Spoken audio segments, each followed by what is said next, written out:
I'm super excited because I'm finally going to get something sweet today. And now it's been quite a while since I've had anything sweet.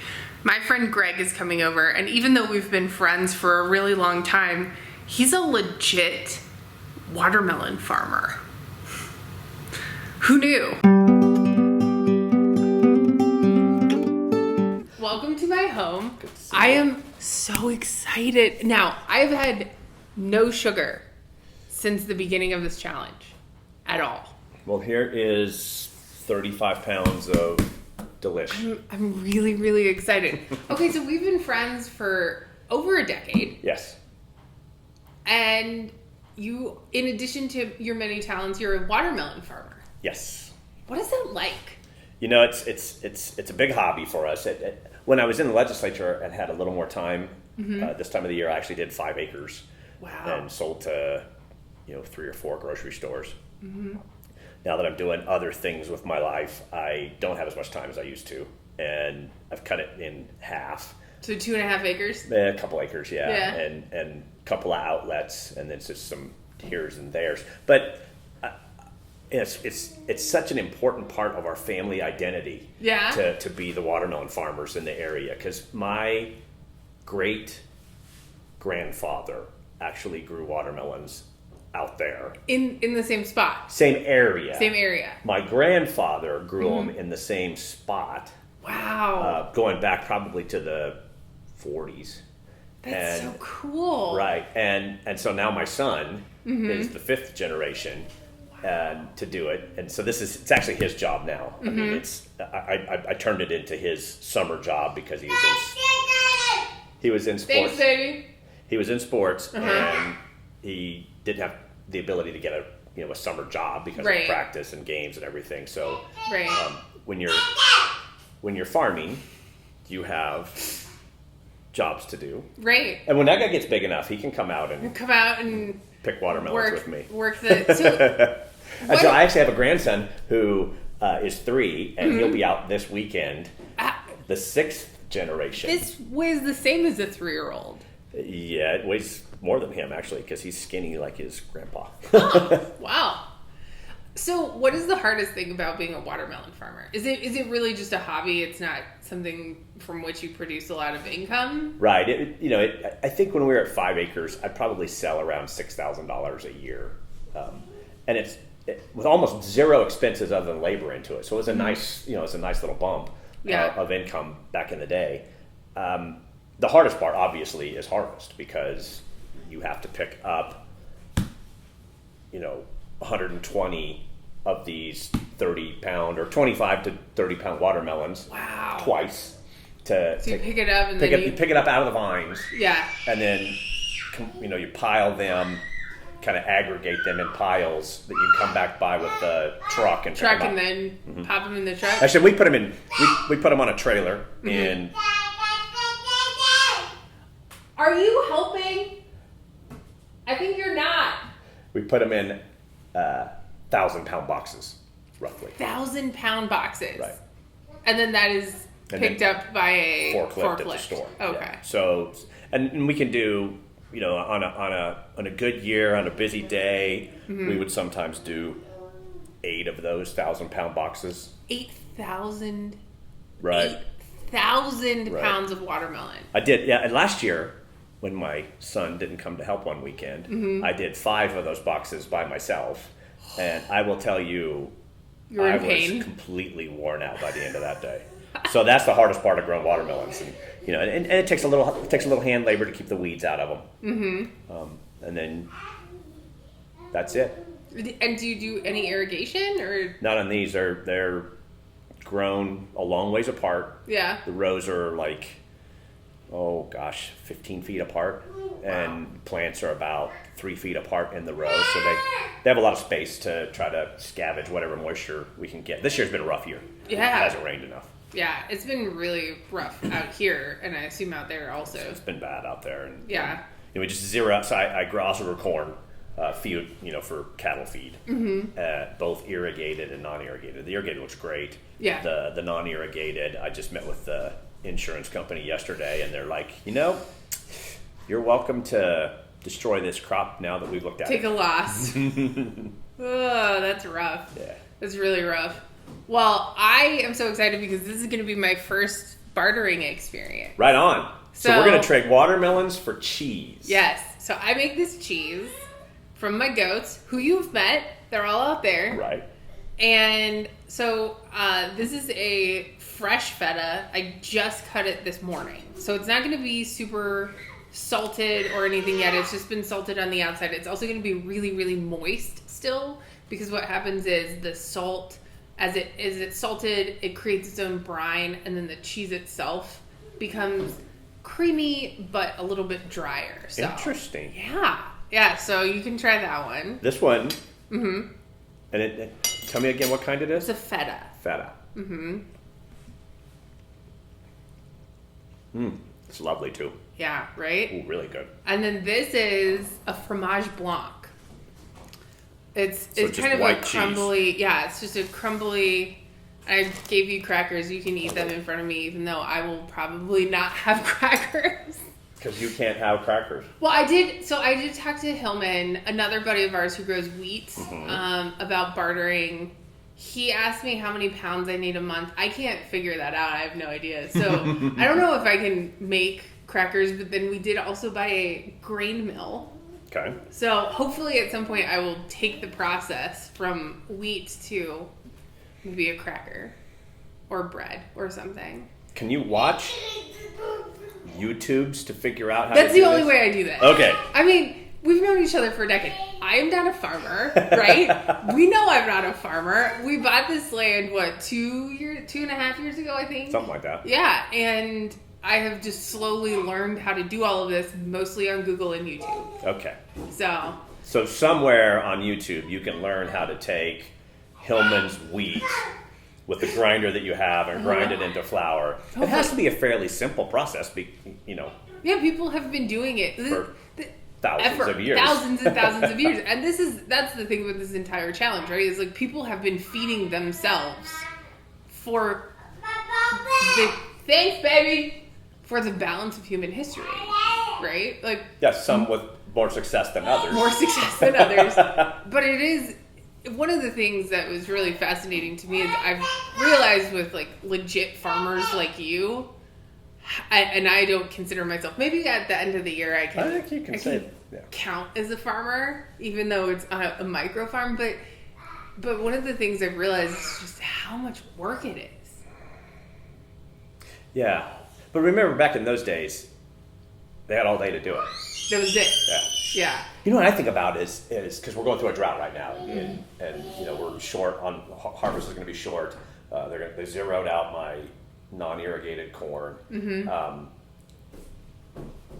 What would it have been like to be my great grandmother on that farm in 1933? Yeah. With her son and his family trying to make a living off of this place when you have a drought like this. How hard would that be? Oh my So God. you have irrigation. Right. So no matter what, your garden is going to produce. Right. Unless you get hailed out. That's the other thing that can happen to you. Oh. And what do you barter then? What do you eat then? If you think about how hard that would have been. I can't imagine. Oh. I think about that right now. One of my main sources of fat is goat butter. Okay. I make goat butter, and I just use an immersion blender like 99% of the time. I do have a hand crank, but like, we're not doing that. This is not Kelly spends all day hand cranking goat cream. And so I think about my great grandmother in Kearney, Nebraska. What did she do just to get butter? Baby! She would have put a screaming kid to work churning the butter all day. Like, here's your job, child. They didn't have video games. They didn't have video games to play, so they had to do something. Well, I remember, so my Grammy grew up in Kearney and then moved to Denver. And I asked her when I was little stories about her childhood, and she remembers going to town and getting a lollipop. Wow, that would have been exciting. It was huge for her, was getting this lollipop. And that is how I feel about these watermelons because I have been eating almost entirely fresh. I've been eating mostly zucchini and eggs and cheese, and that's pretty much it. Tomatoes, I'm starting to get some tomatoes, but because of the drought, I'm having some really bad blossom end rot because I'm having trouble keeping a consistent water level on them. Uh-huh. So I'm supplementing with some calcium, trying to figure that out, but it is, you forget until you're a month in how much sugar is delicious. And so I've just been spending all day looking forward to this because one of the things the Rules Committee is letting me have is CO2 cartridges. So I'm going to make like a watermelon soda, maybe like watermelon cucumber, like spa water. Okay. I'm going to put it in the freeze dryer and see what happens. Who knows? Is it going to like... What do you think is going to happen? I've seen you'll have little chips of watermelon. I've not eaten them because a funny thing about this watermelon farmer is he's actually allergic to watermelon, so I don't eat it. You grow up but you don't eat it. So I save time not wasting my time eating while I'm out in the field harvesting. That's good. But I've seen it before, and another friend of mine did this and just sliced it thin and dehydrated it, and they loved it. It was really sweet, and it was a nice treat for them. Good. Well, I'm really going to need it in like January, February, March, when at that point it's going to be mostly venison, right? Like that's going to be, it'll be preserved veggies, venison, what I can grow in like the windowsills. And whatever you've canned, and that's... Mm-hmm. Yep. Oof. It's going to be, it's an opportunity for creativity, Greg. It is that. So, okay, how do we barter? How do you like my cheese? Let's start there. I love your cheese. Okay. So, how many watermelon can I have? I got you 3 watermelons. Perfect. You can have more if you want. I do. Okay. Yeah. But, and how much cheese would you like for said watermelon? So what do you think? I mean, everything has a value in, like we think about it in dollar terms. Right. And so... So what does the watermelon generally go for in the store? When you take it to the store... I try to keep mine affordable because I want families to be able to enjoy a watermelon. So I ask the store to sell them for $5 a piece. Okay. And that's what I sell them for when somebody comes to the farm and bothers me. But what we get, our wholesale price then, is $3.50 a piece or 14 cents a pound. Nice. It's what we sell them to the grocery store at. So they have zero risk. They sit on them for about a day. Yeah. and sell them for $1.50. Gross to them. Because they're in high demand. Yeah, our watermelons bring... It's so funny, I was talking to the person at the grocery store when I delivered Thursday morning. She said that just what the original manager of the store said when they built that place in Holyoke. He said, we see people in the store with your watermelon in a cart that otherwise never come to the store. Oh, just show up? Yeah, so people come from out of town. People come from, the next town over where I don't sell watermelon. But because I advertise on Facebook that it's there. They know that Holyoke is the place to go. And they come from the surrounding area, and it's kind of fun. Yeah. And they sell almost one of those 1,000-pound boxes a day. Wow. In Holyoke, Colorado. It's a town of 2,200 people. That's awesome. Yeah. So how cool. And we'll do that all fall. So it's $5. The other guys used to the previous grocery store, same town. They used to actually treat it as a lost leader. Sometimes they would sell it for less than they paid us, just for the same reason. You suck more people into the store to buy them. So so I sell them for $5 a piece. They're a draw. And like cheese is expensive. Cheese is expensive. Isn't it like $8 for half a pound or something? It depends on the kind. That's true too. Well, then all that depends upon how long it has to age. Yeah. And how hard the process is to make it. Yeah. See, feta is relatively easy to make. Fromage blanc is pretty easy to make. We didn't show this. Yeah. Feta. So delicious. These are fairly fresh young cheeses. Both of these, like, I think the fromage blanc is 3 days old and the feta is 6 hours old. So. And how long do they keep? These, because they're fresh, probably won't keep super long. So you probably got a week and a half on these suckers. So we don't So that's the other thing is I don't want that much of it. But I can also send you with some Parmesan if you want something to throw in the back of the fridge for a year and then taste and see what you think. Because that ages for a long time. And this is all made from your goats? Yep. 100%? 100%. Because it has to be in order to be Homegrown Year compliant. So I think a watermelon is worth a small package of cheese. All right. That's what I think. So what if I put together like 5 packages of cheese for you? Feta will be good because since it's so young and fresh. We'll salt it a little bit more. It'll continue to make its own brine. And then you can just leave it in the fridge. It'll be really good. Okay. Is that cool? Be lovely. Okay. Deal. Yes.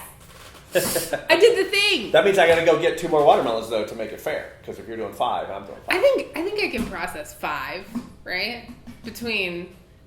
How long do watermelons keep?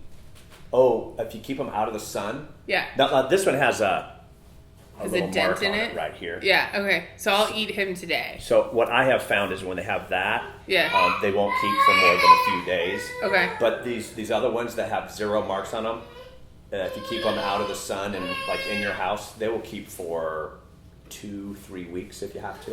Ooh. So I have 2 to 3 weeks to get them all dehydrated, turned into juice. I wonder if you can can watermelon juice. I do not know. I have another cousin who's kind of a Renaissance man, a little bit like you are a Renaissance woman, and he does everything. He grows tobacco in Northeast Colorado. He grows tobacco and makes his own cigars.